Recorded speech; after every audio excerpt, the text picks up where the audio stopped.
The Kent State women's soccer team took on NIU for the first game of the MAC tournament. Could they keep their season alive? The Ohio State Buckeyes traveled to Madison to take on the Wisconsin Badgers for some Saturday night college football. Could the Buckeyes stay undefeated and improve to 8-0? The Cleveland Browns traveled to Seattle to take on Geno Smith and the Seahawks with a chance to win their third game in a row. Could they keep the Seahawks grounded or would they take flight? Find out as Sports Corner starts right now.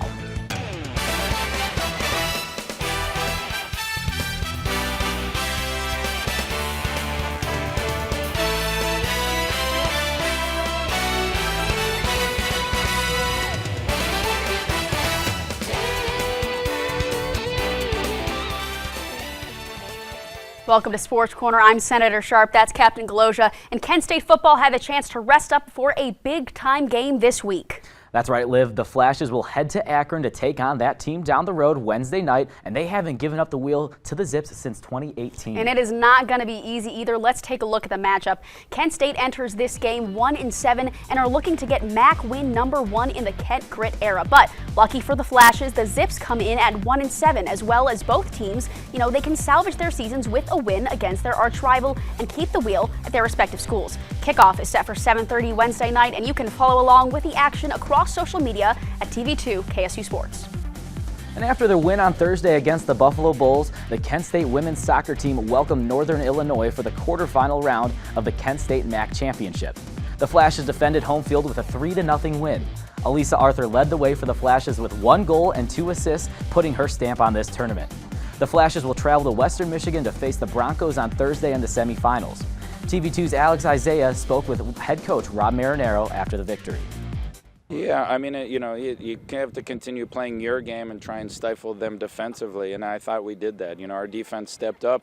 The entire team contributed really well, both sides of the ball, getting back and creating opportunities for ourselves. So it was a hard-fought win and did a nice job.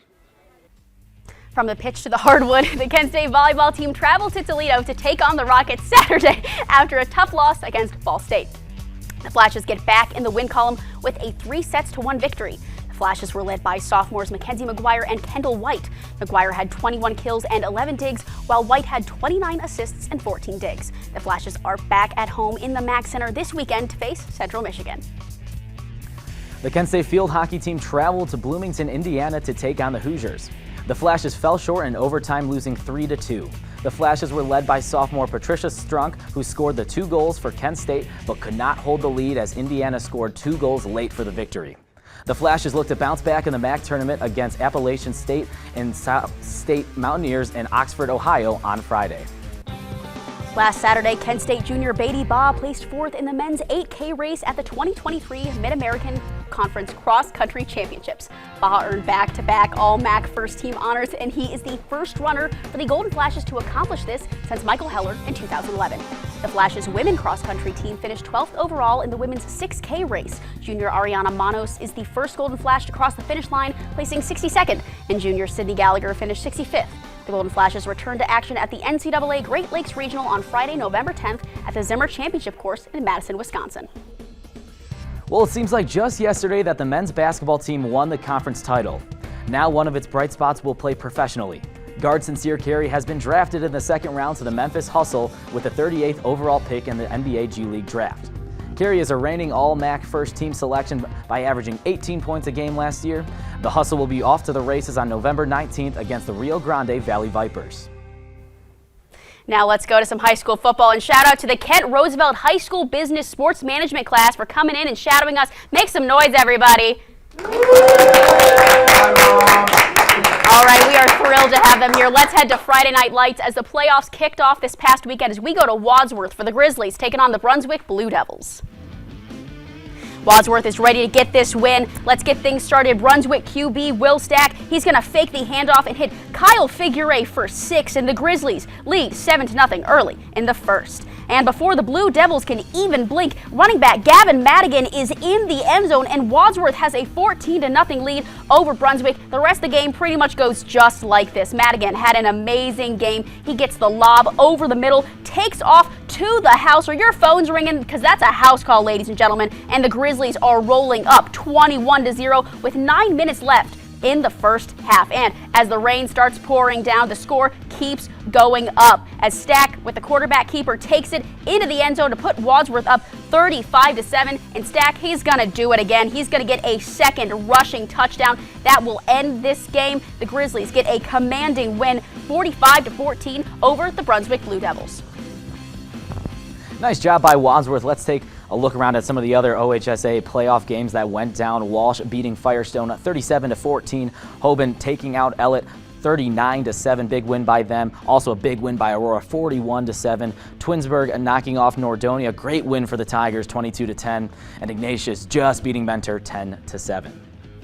Well, round one is over. That means we head to round two. Medina is at Wadsworth. Twinsburg is at Riverside. Barberton at Hoban. Gilmore at Aurora. And Austintown Fitch is at Walsh Jesuit. Great slate of games coming up this Friday. Well, the top 25 rankings were shaken up this weekend after an exciting college football Saturday slate. Highlights when Sports Corner returns. Brush, brushy, brush, brushy, brush, brush your teeth. Every day and every night. Now it's your parents' turn. Here's what you gotta do. Let them have your toothbrush so that they can brushy brush your teeth. Good job, you're almost done. 5, 4, 3, 2, 1. That's it. Help your teeth stay healthy. Brushy brush with a grown-up every day. Homemade noodles. Oh. Marty, stop it. Oh my goodness, I'm so sorry. It reminds me, I've been thinking maybe we should try a new form of birth control. I heard about this one. It's called the IUD, intrauterine device. Or we could try the patch on your arm. Actually, I think that one goes on your butt. Bedsider.org has birth control information and a lot more. And it's... What do you think then? Arm or the butt? Welcome back. Week 9 of college football has arrived and the Buckeyes took the road to Madison to take on Wisconsin. Let's take a look at the highlight. Perfect night for football in Madison, and it's the Badgers starting it off with the ball. Braylon Allen's going to get the handoff, powering it up the middle, but hold on a second, that ball is loose, and Davison Igbenosin falls on top of it, and the Buckeyes are marching down the field, but they get stopped, and it's a 27-yard field goal for Jaden Fielding. Now, it is second down. Kyle McCord's going to find Mr. Reliable Marvin Harrison Jr. just every week, getting his name out there, staying in the Heisman race. One of 2 touchdowns. You'll see him later. But first, 10-3. Badgers marching. Braden Locke finds Will Pauling in the end zone, and he's going to knot it up at 10. Now watch this play. Absolute beautiful throw and a beautiful catch from McCord to Harrison Jr. That connection was on fire all night. 6 receptions, 123 yards, and 2 touchdowns for Harrison Jr. Ohio State wins it 24-10.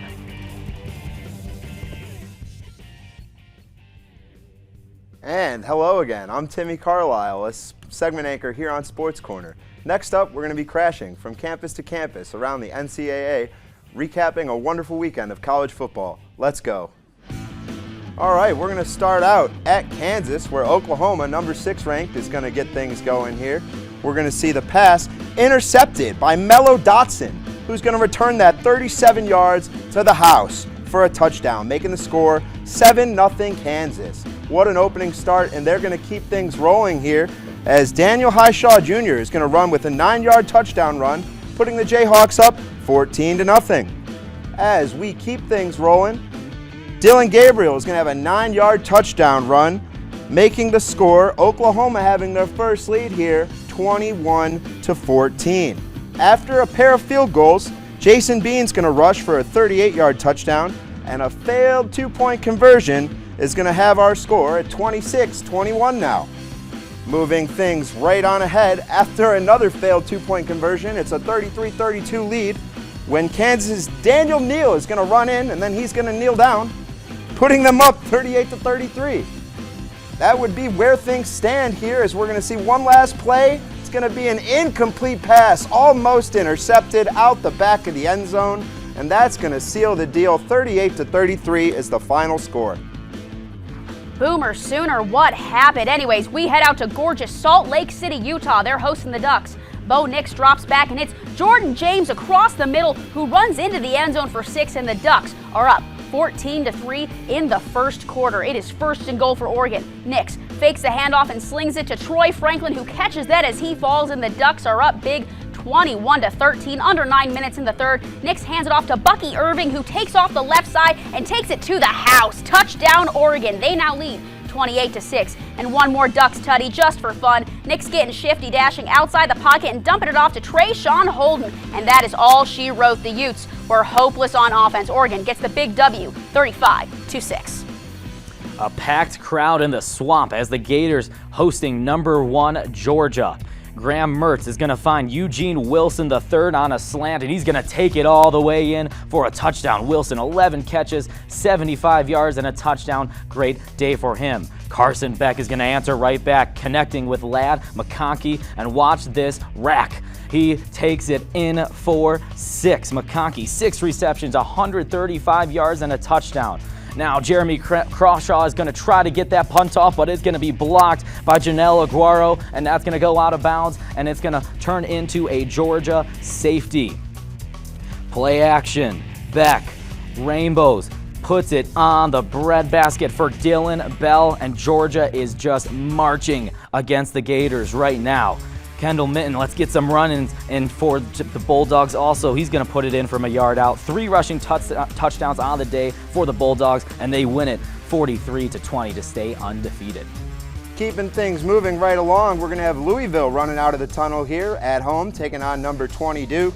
And it was going to be a run fest here as Jawar Jordan rushes right in for a 14-yard touchdown, putting Louisville up 7-0.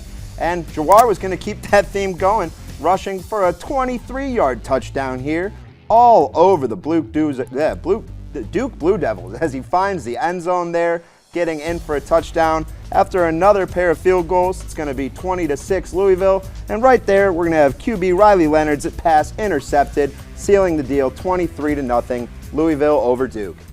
We head out to Stanford, where Washington is visiting the Cardinals, and before the Washington defense can even move, Ashton Daniels is already in the end zone for Stanford, and we are knotted up at 7. Look at that. They barely moved before Daniels made it 5 yards to the end zone. First and goal, Michael Penix Jr. fires to Roma Dunze, who makes a great catch there, breaks away to haul it in. Washington leads 14-7.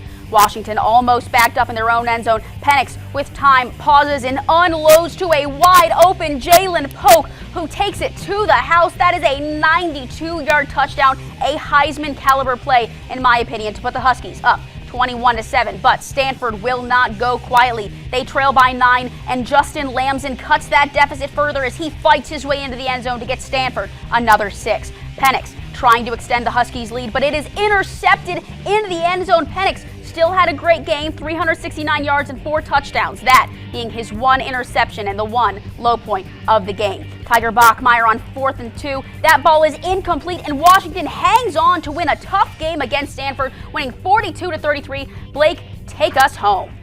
Well, from one Heisman hopeful to another, USC is visiting California this week as they are trotting it out of the tunnel. California looking to upset USC. USC already 2 losses on the year. They cannot afford another one, and Caleb Williams knows that, finding Brendan Rice 22 yards out. That's a touchdown. We're picking this one up in the 3rd quarter. Fernando Mendoza, dive for the pylon. Does he get there? He does.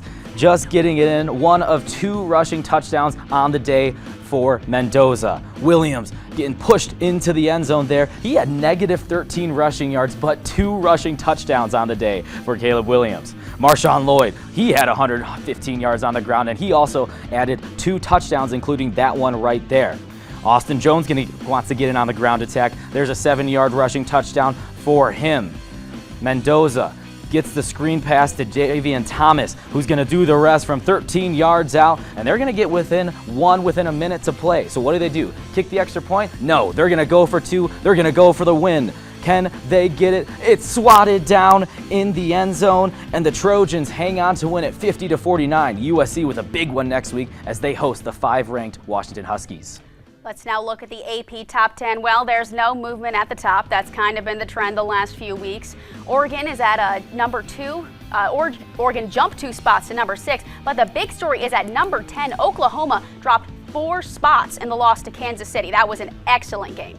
All right, Timmy. So Kansas University welcomed head coach Lance Leopold to its staff. That was a 6-year contract at the end of April in 2021. What do you think about the success his team has had beating number 6 Oklahoma? Well, I got to give a shout out to the high schoolers that were in the studio today. They gave me this information, and it was very evident. Watching the coach bring his new team and upset a number 6 team at home. It was great to watch those kids storm the field and get to throw that field goal post in the river. Oh my goodness, another field goal post in the river. I think we have to have one every season. Yeah, definitely. So what did you think about the one-sided game between Duke and Louisville? I definitely think that it's definitely a cause for Duke fans to panic more than Louisville fans to celebrate. Duke started the season unranked, and they opened the season up by getting a huge win over Dabo Swinney's Clemson Tigers. And now they're just kind of falling off. They've had a few losses, and they're really not going to do too well in their conference, whereas Louisville, they're going to probably end up playing Florida State, I'm looking at, for the conference championship. Be a good one. Definitely. Thank you so much, Timmy. And the battle tested the Cleveland Browns. Their hope to keep the winning streak alive. Could P.J. Walker get it done in Seattle? We'll find out after the break. Good morning. Hope you all had a good weekend and are ready to be inspired. One quick thing I want to remind you guys. Major key alert. Did you just look at your phone while you was in class? You played yourself. Today we're talking about inspirational quotes. You want to get that paper? You better turn in that paper and get an A+. That's a major key. Another one. Mogul talk. You want to reach the mountaintop? You got to go hard. To succeed, you have to believe. Stay focused. Fly higher than the eagle. Don't ever play yourself. The key is to make it, so make it. Louise, can you give me an example of an inspirational quote from recent history? Don't play yourself. The key is to make it. And who said that? I did. Now that's a major key alert. Learn the real major keys to getting to college at getschool.com.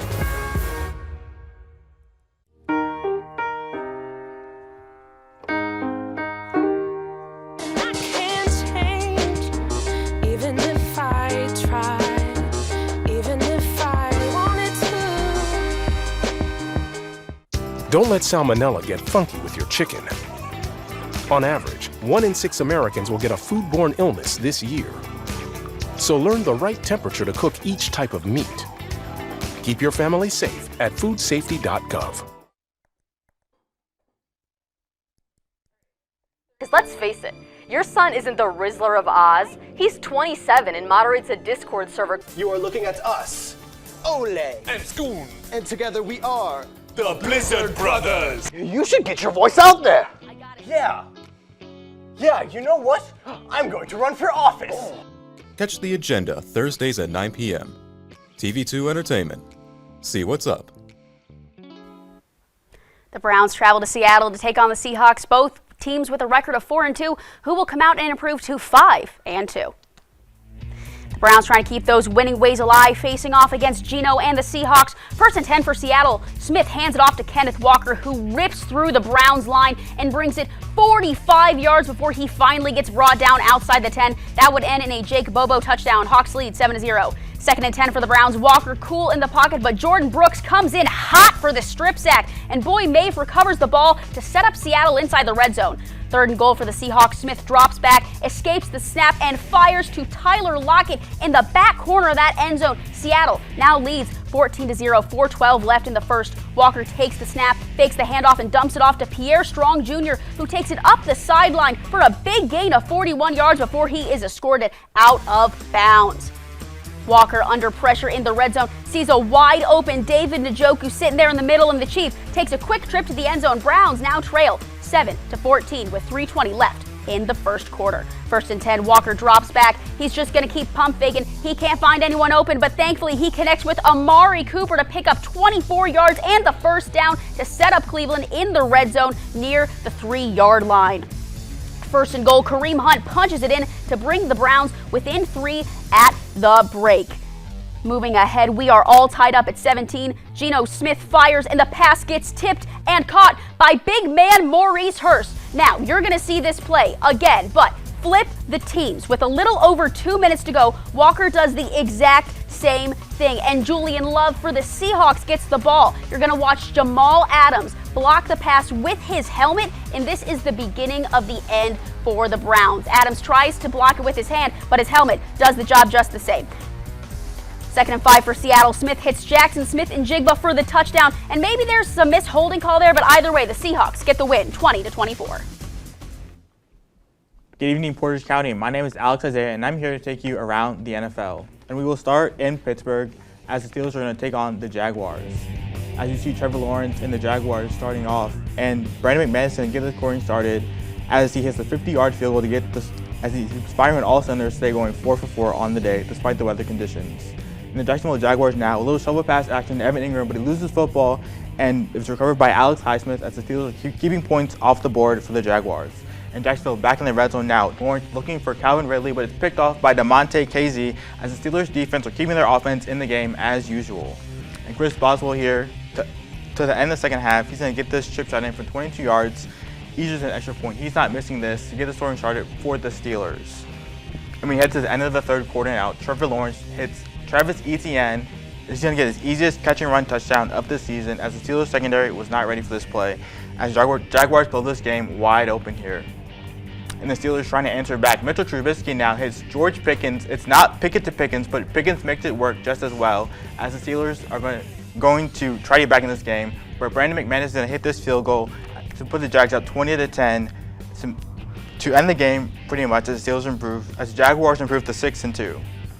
Now let's go to the other AFC North team, Cincinnati, visiting the San Francisco 49ers, and it's Joe Burrow getting it started, putting it right on the back shoulder of Tyler Boyd. Very pretty throw right there. Oh, look who it is. CMC in the end zone once again. 17th straight game with a touchdown. That ties Lenny Moore for longest in NFL history. Now Joe Burrow has all day, and he's going to deliver a dart to the rookie Andre Usivosh. He only has 3 catches on the year, but 2 of them are touchdowns for the rookie out of Princeton. 49ers looking to answer. Purdy firing over the middle, but into the wrong team's hands. Logan Wilson was right there, and that was back-to-back throws that turned into an interception for Brock Purdy. Not a great day for him, but it was for Jamar Chase and Joe Burrow. 10 receptions, 100 yards for Jamar Chase on the day, including that touchdown. Purdy's going to keep this one close as he finds Mr. Reliable in the middle to bring it in to within 1 score. Joe Burrow hands it off to Mixon, looking to ice it, and that's exactly what he does as he dances into the end zone from 5 yards out. Mixon, 16 carries, 87 yards, and a touchdown. Last chance for Purdy, and he gets sacked, stripped, and the Bengals get it, 31-17. Purdy, not a great day. I mean, these last few weeks have been rough for him. Rough go of it for Purdy's, but the Panthers seem to be doing worse, looking for that elusive first win. On the 1-yard line, C.J. Stroud and the Texans hands it off to Andrew Beck, who shoves his way into the end zone to put the Texans up 7-0. Now it is 3rd and goal for the Panthers. Bryce Young lobs it over to Tommy Tremble, who hauls it in for the score, and we are all tied up at 7. Now it's time for the Texas two-step tush push, and it is successful. Stroud takes it in, and the Texans lead 13-12. Seems like every team around the league is doing the tush push. They've all got their own name for it. For the win from 23 yards out, Eddie Pinheiro drills it through the uprights, and the Panthers are winless no more. Nico Crespo's prediction of the winless Panthers is not feasible anymore. Carolina is now 1-6 with a 15-13 win over the Houston Texans.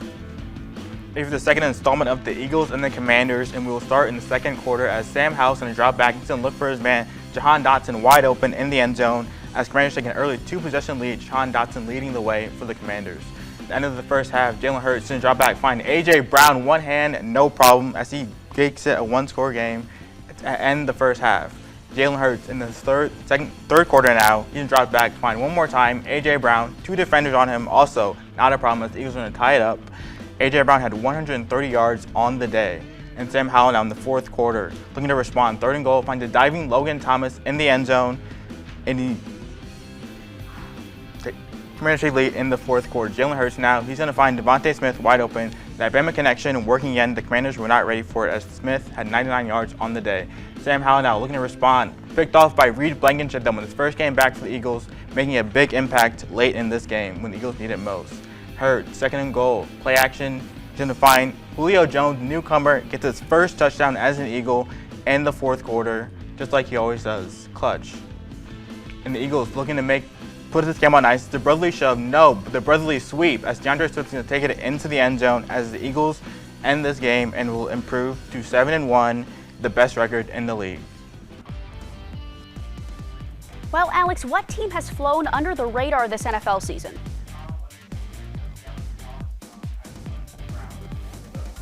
And that really good defense, and they're now the top of the NFC West. And you see this team, they added Leonard Williams as well to bulk up that defensive line, and they have a win against the Lions as well, a very good team, Lions team. But they do have a very tough schedule coming up, which will really determine what this team is like. They have the Eagles, the Niners twice, and also the Ravens. Now, what player would you say is silently having an impressive season? And I think Tyreek Hill is leading the way for our receivers, and he's trying to make 2,000 yards, and he's already at 1,000, the fastest ever. But I think also take a look at A.J. Brown. A.J. Brown is 75 yards behind him, and he broke Calvin Johnson's record with 6 straight games with 125-plus yards, which is a crazy record to complete. As you can see, Calvin Johnson held it. And he's also scoring very meaningful touchdowns for the Eagles. As you can see in the Commanders game, he scored 2 touchdowns when they were down, and he's really been their go-to guy and when they need it the most. And he really could be Offensive Player of the Year if Tyreek Hill wasn't having such an impressive season. Well, with the trade deadline fast approaching, what teams do you think need to make moves? I think the Cowboys should make a move for sure. If they want to compete, as you saw in their game against the Niners, they got absolutely destroyed. And I think if they want to compete, they should address the secondary. They don't have Diggs for the rest of the year. And I think Stephon Gilmore in the secondary is not going to hold up against the A.J. Brown or Tyreek Hill. They can make the Super Bowl, or even George Kittle and Christian McCaffrey. And I think another team to look at is the New York Giants. I think they need to stack picks and work to build around Saquon and this young team. They had so many aspirations for this season. They signed Daniel Jones to that big contract, but it's not working out. So I think they should look elsewhere and try to build around Saquon. Thank you so much, Alex. Well, going on right now, we've got some Monday Night Football early in the first quarter. About 8 minutes left in that first quarter. We are tied up 0-0. That one's going to be a good game. Looking forward to watching this one after that. The Arizona Diamondbacks and the Texas Rangers, the World Series matchup that no one predicted. Who came out on top for Game 2? Homemade noodles. Oh. Marty, stop it. Oh my goodness, I'm so sorry. It reminds me, I've been thinking maybe we should try a new form of birth control. I heard about this one. It's called the IUD, intrauterine device. Or we could try the patch on your arm. Actually, I think that one goes on your butt. Bedsider.org has birth control information and a lot more. And it's... What do you think then? Arm or the butt?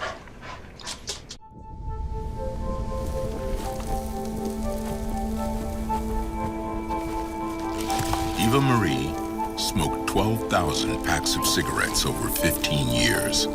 She quit, and now there's a new lung cancer screening that could save her life. You stopped smoking. Now start screening. No matter how much you smoked, early detection could save you.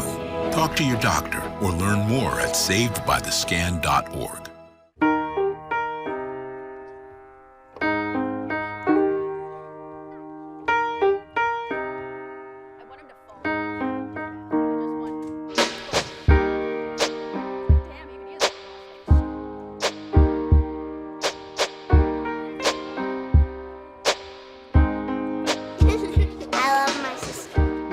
Doesn't see race.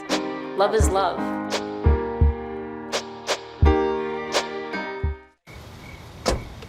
Thank you, dear. Oh, you're very supple. Just like I was at your age. Back then, I was a sex expert. Used to call me the buttered biscuit. I know about birth control, too. So you can ask me anything, baby. Bedsider.org has birth control information and a lot more. And it's... Have you had sex in this car yet? The 3 greatest words in baseball, the World Series. Could the Diamondbacks tie up the series at 1 game apiece? Let's take a look at the highlights. Snakes looking to strike back. Top of the 4th, we are tied at 0. Gabriel Moreno up to bat, and he goes yard off of Jordan Montgomery, and the Diamondbacks lead 1-0 in the top of the 4th. Runner on second, Lourdes Gurriel with a single to left field. That scores Tommy Pham, and Gurriel is safe at first. Arizona up 2-0, and they did not look back. Mitch Garver, one of the bright spots for the Rangers of the night. He's got a moonshot of his own, and the Rangers only trail by 1. It is top of the 6th. Runners on first and second. Montgomery picks off Baum to send it to the bottom of the 6th. Everyone has seen this play on social media. I will not tell you why. You can find it on Instagram. And Kelly on the bump, he was absolutely dealing a masterclass, striking out Marcus Semien, Corey Seager, and Evan Carter's triple Ks. Just all around phenomenal job by him. And it is top of the 2nd. A runner on second. Evan Longoria slices it down the third base side to score Alec Thomas, and the D-backs are up 3-1 in the top of the 7th. Rookie of the Year candidate Corbin Carroll is gonna single out to left field, and that will score Longoria. Now we jump ahead, and the bases are loaded, and Ketel Marte, who is on a amazing streak in the postseason, rolls it up the middle. 2 runners score, those being Pham and Rivera, and Arizona is just starting to pull away with this game, up 6-1. Corbin Carroll singles once again to right. Geraldo Perdomo scores, and look at that smile. He knows this game is as good as done. Big stretch from Walker to record the final out in the 9th, and we are headed back to the desert as the Diamondbacks even things up at 1 game apiece. This is going to be a good series, everyone. Yeah, so a little bit of the recap there. Big win for the D-backs, 9-1. Tony Pham had a great one at 4-4. And right now, we're starting off Game 3 at the end of the 2nd. We're tied at 0, but I'm sure that one's gonna be really exciting. I love postseason baseball. It's so much fun. Speaking of postseason baseball, we've got All Pro or Hell No. This is based off of what seems to be the popular prediction floating around on social media and our newsroom. All Pro Hell No, Snakes win it in 7. I'm going to go Hell No. I actually like the Rangers taking this one. They've just been playing great baseball. I think they've had a bit of a harder slate to get here, especially knocking off the Houston Astros. That is very hard to do. I mean, we've seen in that past postseasons. I love their pitching with Jordan Montgomery, Max Scherzer. They've been great with that. I know Adolis Garcia's been playing on another planet for most of this postseason. I mean, what 5 straight games with home runs? And you throw Corey Seager in there also. It's a really hard team to beat. I think the D-backs maybe take one more game, but I think the Rangers take the series. Well, let me say first and foremost, I just am rooting for a 6 or 7 game series. I think absolutely realistically it will be a 6 to 7 game series, but I personally think that the backs are going to get it done in 7. They're nicknamed the Battle Backs for a reason. This team is so versatile. Whatever needs to happen, they somehow will mold and shape to get back. You need an elite pitching staff, they've got it. You need offensive firepower, they've got it. And that's what that last game proved us. 9-2 is a dominant win. I mean, honestly, they just kept the runs coming, and it wasn't all just moonshots. They were playing good baseball, and I think that the winning ways that they've got, it's just going to keep going. Ketel Marte is getting hot right now. Corbin Carroll's getting hot. I think there's absolutely no reason that the Diamondbacks can't pull this one off in 7, but it's going to be a really good series for sure. Can't wait to see the end. All right, so for our second All-Pro or Hell No, no chance either of these teams make it back to the World Series next season. See, I want to say right in the middle, but I can't. So I'm going to go with All Pro. I don't see them both making it back. Maybe one. But Texas, they have such a huge payroll. They could keep adding on. If they mess up, though, a little bit with that payroll, they're kind of stuck where they're at. Arizona, great young team. I could see them also going back, but I just think there's so much talent in baseball around. It's hard to go back to the World Series as much as going back to back. I mean, Houston made it look kind of easy. LA's done it a few times. But especially with these smaller teams, I just don't see it happening. Yeah, in the last 5 years, we've kind of been spoiled expecting the Houston Astros to be a dynasty and thinking that other teams can kind of follow suit. But I'm going to have to agree with you. I really don't think that either of these teams will make it back. I could see them maybe making a playoff push, but I really think that the Diamondbacks caught lightning in a bottle. I think this might be a one-and-done season for them. They're young, so I think they've got a good future. But as far as making the kind of impressive playoff push that they did this year, I think that's done. And I think for the Rangers, the AL is such a stacked division. If you don't win your division, which I don't think they will, I think the Astros are going to come back with a vengeance like unheard of. I think that they're just not going to make it, although these teams are amazing. And honestly, I really love the fact that we got to see 2 Cinderella stories in the World Series. I know everyone is rooting for Astros, Phillies, and that would be an amazing series as well. But honestly, this is way more fun. It's something new. It's absolutely fun. We love it. How's it going, Portage County? I'm Michael Neenan, and NBA basketball has returned to the hardwood. So there's no better time to go see what's happening around the association for the first time this season, because we start things off at the Rocket Mortgage Fieldhouse between the Pacers and the Cavs. Evan Mobley, what a game he had. 33 points and 14 rebounds. Probably the player of the game, including this kick out to Karis LeVert to put the Cavs up by double digits. Let's go to the Pacers side of things. Tyrese Halliburton takes advantage of a double team, passes inwards to Jalen Smith, who gets an easy dunk to make it a 10-point game. And at the end of the first quarter, Evan Mobley would have another dunk, and TJ McConnell would kind of sell the contact a little bit. Don't worry, though, because at the start of the second, he'd pass to Aaron Nesmith for an easy transition three. Aaron Nesmith, 26 points, 9 rebounds, no assists. He knew his role, no passing. I'll tell you who did pass, though, Karis LeVert, who had 8 assists on the night, including this dish to Max Strus. Hey, let's talk about Max Strus real quick. Cavs gave him $15 million a year, and he is doing exactly what they paid him to do. And that is be a 3-and-D guy, including this little handoff game with Tristan Thompson. All right. Now, towards the end of the game in the fourth quarter, the Pacers would start to pull away a little bit. Well, the Cavs were not done yet. Max Strus showing off that little chemistry with Evan Mobley. Strus had 6 assists himself, but Tyrese Halliburton, he would be the guy to close things out for the Pacers because on this possession, he takes advantage of the Cavs' drop coverage not once, but twice with Andrew Nembhard. And this would effectively end the game for the Cavs because the Pacers go on to win 125-113. The Cavs are now 1-2 on the season. All right, let's get this highlight list started. The Lakers visiting the Kings, jumping to the third. Season 21 for LeBron James gets a screen from Anthony Davis for an easy layup to cut the Kings' lead to 7. This was the 20th anniversary of LeBron's debut, and he showed the old dog still has some new tricks. De'Aaron Fox quick to respond with a tough drive, and he draws the foul and gets the bucket. Taurean Prince with the rock, dishes it over to Davis, and that's a slam dunk for Davis. He had himself a night, 30 points and 16 rebounds. Prince from outside the arc, clean 3, bang, that cuts Sacramento's lead to 1. With under 3 minutes to play, Fox is getting shifty, drives into the lane, hits the jumper, and Sacramento now leads by 6. 34 seconds to go. Prince gets the pass, drives, and misses, but Davis is going to be quick to snag the rebound for the follow slam, and we are tied at 113. LeBron James looking to retie the game under 20 seconds. Hard drive, but he gets the layup, and we are tied once again. Time is ticking down, seconds to go. Keegan Murray is wide open for the win, and he airballs it. He misses it, so we are headed to overtime. Kings up by 1 in overtime. Malik Monk with plenty of time. No one's even playing defense. Monk with a clean 3 to put the Kings up by 4. And it's LeBron on the breakaway with a slam dunk as he charges down the court. He had 27 points on the night, and the Lakers trail by 2. LeBron is here to inbound the ball, but a rare fumble by LeBron. Bad move there. He throws the ball away, and the Kings hang on to win it 132-127 over the Los Angeles Lakers.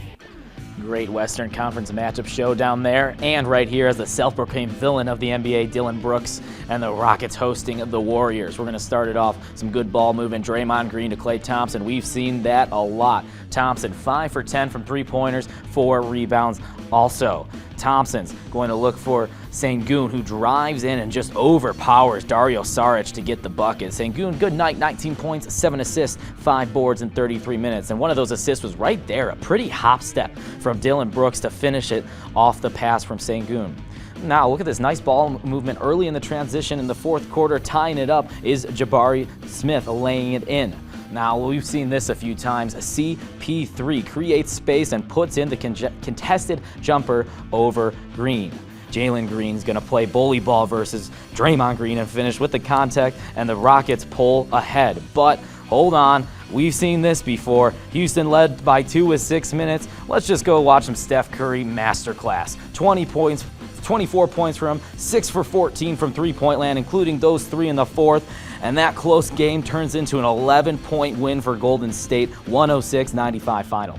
All right, now let's head over to the Spurs taking on the Clippers in the Crypto.com arena. All right, you know what we want. Pass it to Victor Wembanyama. Oh, no. Okay, it ends up getting passed to Paul George, who takes it all the way down to give the Clippers a 7-point lead. All right, Wemby would finally get the ball again, and I mean, just look at this. The #1 overall pick makes it look easy with a little bank shot there. All right, now Kawhi Leonard. Good to see him healthy again. Sizing up Jeremy Sohan. Stops on a dime and gets an easy and 1. Look at him. He looks very excited about that. And Oh, Cavs fans, you might recognize him. Jetty Osman passes to the $146 million man, Devin Vassell, who gets an easy N1. Paul George sizes up the defense. He passes to Russell Westbrook, who lays it in, and they would go up by almost 30. Clippers would go on to win this game 123-83, a 40-point blowout. The reigning NBA champs take a trip to take on Chet Holmgren and the OKC Thunder. Jalen Williams will find Holmgren for the spin and the fadeaway over Nikola Jokic, the MVP. There is 10-10 left in the first. Jamal Murray running the floor, dishes the rock to Jokic, who repays the favor and gets the and one on the rookie, saying, "Settle down, kid. This is still my court." Holmgren finished with 19 points on the night, and here's 2 more off the pick and roll. This is basically the Chet and Jokic show, much like everyone expected. And hey, did someone say pick and roll? Because Jamal Murray and the Nuggets want to try that out too. And who else but the Joker with the tough finish? Jokic has some more cards up his sleeves for the rookie as he'll drive in the paint right at Chet for the bucket off the glass. Now, the Nuggets are going to get some other players involved with some nice ball movement. And who else to end it than Michael the Rock stops here, Porter Jr. for the corner 3. Say it with me, folks. Bang! Jamal Murray early in the fourth with the back down and fadeaway bucket. That gets the lucky bounce. The Nuggets are up 101-77. And hey, if it isn't broke, don't fix it. Jamal Murray, yet again, with the back down and fadeaway, but this time it is nothing but net. The Nuggets are steamrolling the Thunder. The defending champs will blow out the Thunder to a final score of 128-95 as Jokic and the Nuggets welcome Chet Holmgren to the league. And hey, maybe Jokic is right. Holmgren needs to put on some weight if he's going to do well in the NBA. So, Mike, which teams are your pick to represent each conference in the NBA Finals?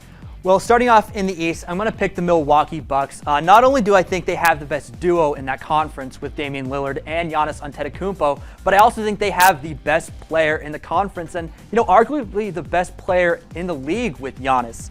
I think a lot of the other contending teams in the East are very unproven, so we will see as the season goes on, but for now, I'm going to pick the Bucks to come out of the East. As for the West, I'm not going to waste any time.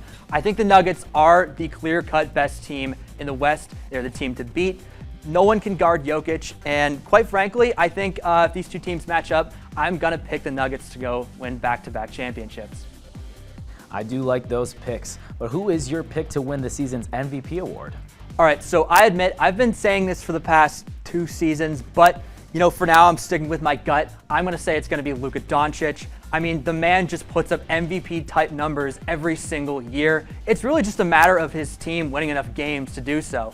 With Jokic getting some voter fatigue, and I think with Kevin Durant and LeBron and those guys being kind of injury-prone, I really feel like this year, if the Mavericks can get a top 4 seed in the West, I think Nikola Jokic takes home his first ever MVP award.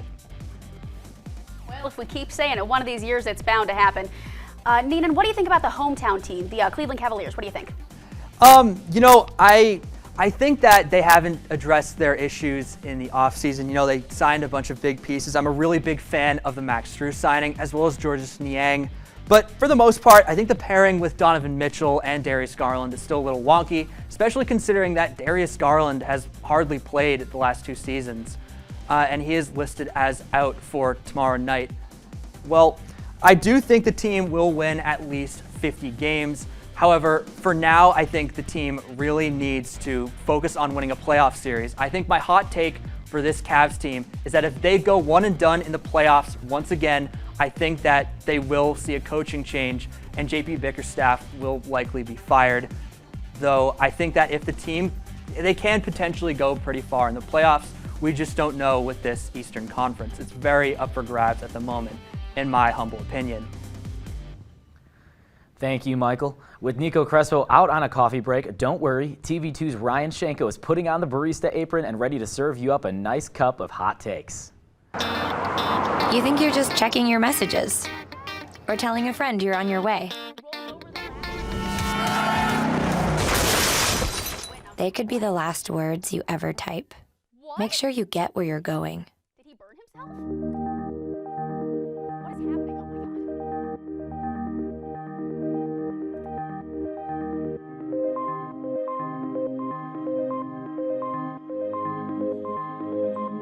Oh my God. Jimmy can't sing, and Tommy can't dance, so we're gonna put some ants in their pants. Kids will spend 22 minutes watching us, the super duper party troopers, singing about ants in their pants. Isn't that funny? Ants in their pants, they got ants in their pants, they've got ants in their pants. Brushing for 2 minutes now can save your child from severe tooth pain later. 2 minutes, twice a day. They have the time. Good evening, everyone. Welcome to the Coffee Hour. Now, I know what you're thinking, so let's address the elephant in the room. I'm quite obviously not Nico Crespo, but it's the Halloween season, so tonight this is my Nico Crespo costume. Okay, so back to your regularly scheduled programming, or should I say brewing. Let's go down south to start things off. Now, I know in the south, sweet tea is brewed more than coffee, but that's neither here nor there. What is here is Alabama football. This is a down year for Bama, right? I think Saban's, he's losing his touch. I think to the untrained eye, that might be what it looks like. But he isn't to mine. You're ready for this. Alabama's gonna win the national championship. All right, I hate that I said it, but I said it, so now let me explain. Alabama, obviously, they got beaten by Texas at home in week 2. They looked bad against South Florida in week 3. But I think that's a smokescreen from Nick Saban to give the rest of the country hope. Nick Saban is the Thanos of college football. The man is inevitable, and a snap from his fingers brings the Crimson Tide football perfect balance. Jalen Milroe, he's figuring it out at quarterback. He looks more than serviceable, and besides, Bama is littered with weapons to help Milroe out. On defense, the Tide are a force to be reckoned with. They've given up 21 points once this year, 34 in the loss to Texas. Dallas Turner, Chris Braswell, and Kool-Aid McKinstry have the defense running like your granddad's 69 Camaro. Bama plays LSU this coming Saturday at home, tied by 1 million. Love it or hate it, Saban and company are here to stay. Now we're going to transition. We're going to go to Dairyland, USA, and shout out to Josh in the control room. He gave me this glove. I need to take it off and talk to the Green Bay Packers. They're a mess right now. When you watch Green Bay, they look undisciplined, lethargic, and disinterested, just to say a few adjectives to describe that team. It starts at the top. Matt LaFleur, the head coach, Brian Gutekunst, the GM, all the way through the leadership. The Packers lean into the traditional old ways of doing things. They like to build from within through the draft. They don't like signing free agents. You can't do that anymore. You're going to get left behind, and we're seeing it right now this season. Now the offensive coordinator, Adam Stenovich. He doesn't really do anything. Matt LaFleur calls the plays. Jordan Love runs the plays. I don't understand what his purpose is on this team. He doesn't seem to be helping at all with scheming or anything. Now for Love himself, I don't know what quarterback is going to succeed in the position that Love is put in. The offensive line is struggling. The receivers are young. That's not their fault, but they don't know how to get separation yet. The scheming is off. We see third down jump balls and Hail Marys multiple times a game. And not to mention A.J. Dillon. I said the offensive line struggling. Aaron Jones out with injury for a lot of this year. A.J. Dillon needed to be the guy. He's gotten his chance, has not been the guy. And now to the defense. Joe Barry. How in the world, in any defensive scheme at any point in time, do you have a 30-plus-year-old defensive end in Preston Smith lined up one-on-one with the best receiver in football, Devontae Adams?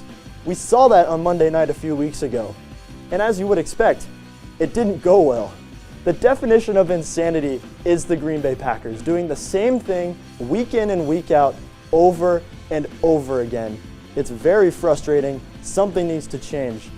Because if it doesn't, Packers are going to go 2-15. Okay, let's take a breath. We're going to finish things off on a more positive note.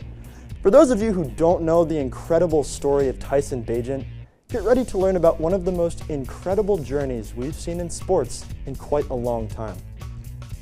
Tyson Bagent is from rural West Virginia, and he attended Martinsburg High School, where he played well enough to win West Virginia's Gatorade Player of the Year award. Despite this success, he received 2 D1 scholarship offers. And so he decided to stay close to home and attend Shepherd University, a Division II school. This is where his rise began. Bagent won the job as a freshman, and he never looked back. He ended his career with an incredible 17,000 yards and 159 touchdowns, both of which are all-time Division II football records. Even though he's the most decorated quarterback in D2 history, he went undrafted even after getting invited to the Combine and the Senior Bowl. The Bears were the first team to offer him an undrafted free agent deal, which Tyson took in a heartbeat. And throughout training camp, the preseason, and into the regular season, he battled with established backups like Nathan Peterman and PJ Walker, beating them out and earning the backup quarterback job in Chicago. Then on October 15th, 2023, in a game against the Minnesota Vikings, starting quarterback Justin Fields went down with injury, and Bagent saw his first NFL action. Then the next week, the Bears held Fields out, and Bagent made history, becoming the fourth quarterback in the last 21 years to make the jump from D2 to NFL starter. Only 1.4% of D2 players ever have done that. Bagent was the first since 1950 to win his first career start. Now this Sunday, he's poised to make his third consecutive start to lead the Bears, and will continue to write his already remarkable fairy tale story. Like Tyson, we're going to continue to write the tale of this episode of Sports Corner, so I'll throw it back to Liv and Blake at the desk. Take it away, guys.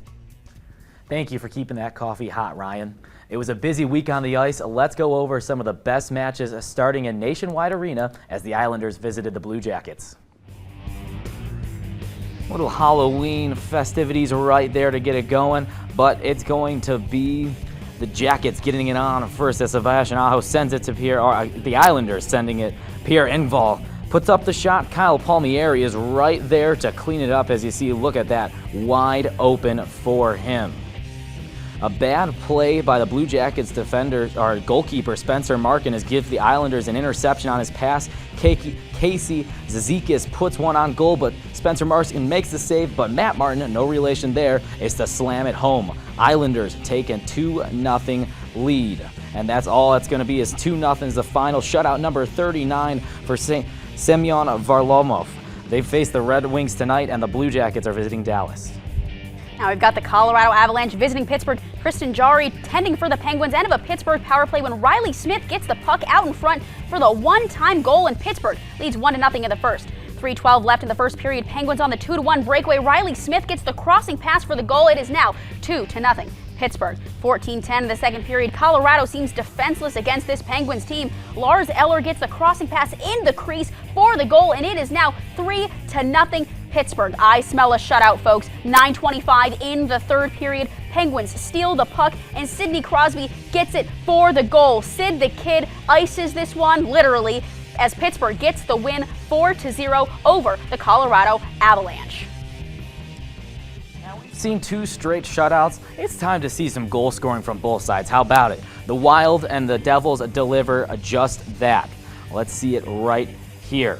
Off the breakout pass from Jonas Brodin, three-time Stanley Cup winner Patty Maroon is going to receive it, and he's going to net it to knot it up the game at 1 apiece. See that one again as he was getting that stick held by Smith from behind, gets it in front. Nice job as Maroon goes to the opposite side of the net. Kalen Anderson's going to send it in, and Ryan Hartman's going to score it on the power play. We're going to see some multiple power play goals here.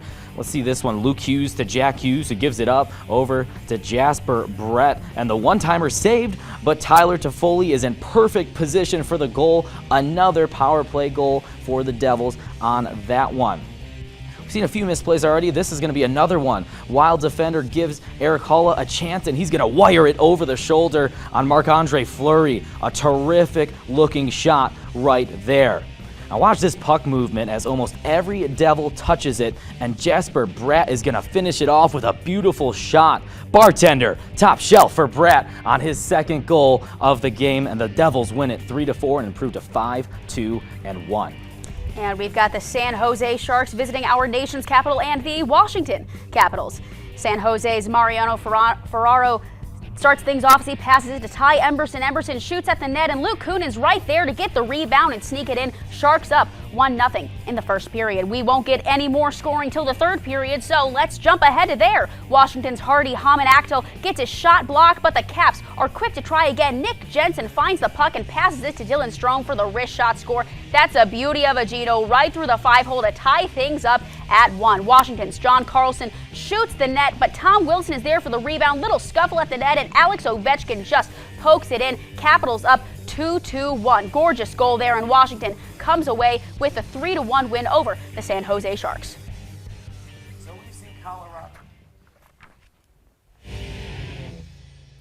we've seen Colorado in one highlight. We're going to see him again in this one as they're visiting the Buffalo Sabres in KeyBank Arena. Well, at first you don't succeed. Try it again as J.J. Paterka just gets it over the pad of Alexander Georgiev. Buffalo was hot tonight. That is a mouthful of a name right there. Now, Jeff Skinner's going to get the breakout started as he moves the puck to Casey Middlesnap, as he's got all the room in the world and sniping it over the shoulder of the Avalanche goalie. See that one again as he also wants some of that top shelf from the bartender. Alex Tuck's going to get in on the action as he delivers a nice backhanded pass to Tyson Jost. Look at that pass. Nets it on the one-timer. I got to see that pass one more time. Backhand perfect in the spot. And it's 3-0 Buffalo. And they're going to add one more to win it 4-0. And after a 6-0 start for Colorado, they drop their next two, both with a final of 4-0. The hockey world is mourning the loss of former Pittsburgh Penguins forward Adam Johnson. Johnson passed away following a freak accident in a game played in England. He fulfilled his dream of making the NHL, playing his first game on March 21st, 2019. He scored his first NHL goal on October 12th of 2019 against his hometown Minnesota Wild. The Penguins will honor Johnson by wearing an AJ47 decal on their helmets tonight against the Ducks, along with a pre-game ceremony. Rest in peace, Adam Johnson.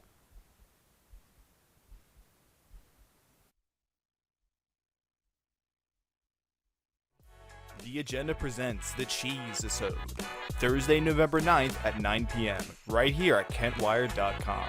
It's gonna be a good time. Welcome back. Let's kick off our award-winning segments with my weekly empowerment moment. Now, for this week, it's a little bit different because there is no way you have not heard what I'm about to talk about, and that is Taylor Swift. We all know she's dating Travis Kelce, and we've all seen her at the game, but I just want to share some perspective about why I don't mind all the Taylor coverage. I get that people think it's going overboard and that broadcast should focus on the game, but who is it really hurting? I think it's amazing because there is now a whole new audience tuning into football games. A whole new generation of women in sports is appearing right before our eyes, and as a woman in sports, I didn't get to talk about football with my friends growing up, so I really can't imagine anything cooler. All it takes is one game to spark a lifetime love of football or pro sports. Who cares if people originally tuned in to see what friendship bracelet Taylor was wearing? She is the reason there are hundreds of thousands of new NFL fans, and I, for one, welcome them with open arms. Well, for Blake's Best Bets, today I have a futures and a Thursday night football pick. For the future, I like the Seattle Seahawks to win the NFC West. They're currently plus 200 on DraftKings, which is great value for a team that currently sits in first, and with the 49ers not looking as dangerous as they were put out to be. Plus, with the addition of Leonard Williams, this Seattle team is looking very good, sitting at 5-2. For my second pick, I'm taking the Titans spread of +3 versus the Steelers on Thursday. Will Levis looked terrific Sunday, and with no Minka for Pittsburgh, I think this will be a tight game or a Titans big win. For my man on the Silver Mountain, I'm choosing Rangers right fielder and the American League Championship Series MVP, Adolis Garcia. Garcia has had a phenomenal postseason so far. He's batting .339 in 59 at-bats and has 8 home runs so far, including a walk-off home run in Game 1 of the World Series last Friday night. He also set the record for most ribbies in a single postseason with 22 and counting. He also has a ribby in 7 straight games, which is tied for the longest second ribby streak in postseason history. And speaking of streaks, he had homered in 5 straight games, which is the second longest home run streak in postseason history. Not only has he been outstanding on the field, but he is also regarded as the backbone of the Rangers dugout. His passion gets the team on their feet to rally behind him with his exaggerated bat flips and his awesome home run trots. Congrats, Garcia. And I'm going for the brand this week as New York Jets punter Thomas Morstead is my man on the Silver Mountain. Morstead put on a punting clinic yesterday against the Giants as he had 4 punts downed inside the 20, including 3 downed inside the 5. He's the only punter in franchise history and 15th player since 1970 to complete that feat. His 529 total yards on 11 punts helped the Jets inch out at a left 13-10 win in overtime. Morstead has been a huge part of this season, and for the 4-3 Jets, who rely heavily on their defense and special teams. And that is all the time we have for tonight. Thank you so much for tuning in. For all sports updates, follow our socials at TV2 KSU Sports on X and Instagram. I've been Liv Sharp. And I'm Blake Goloja. Have a great night.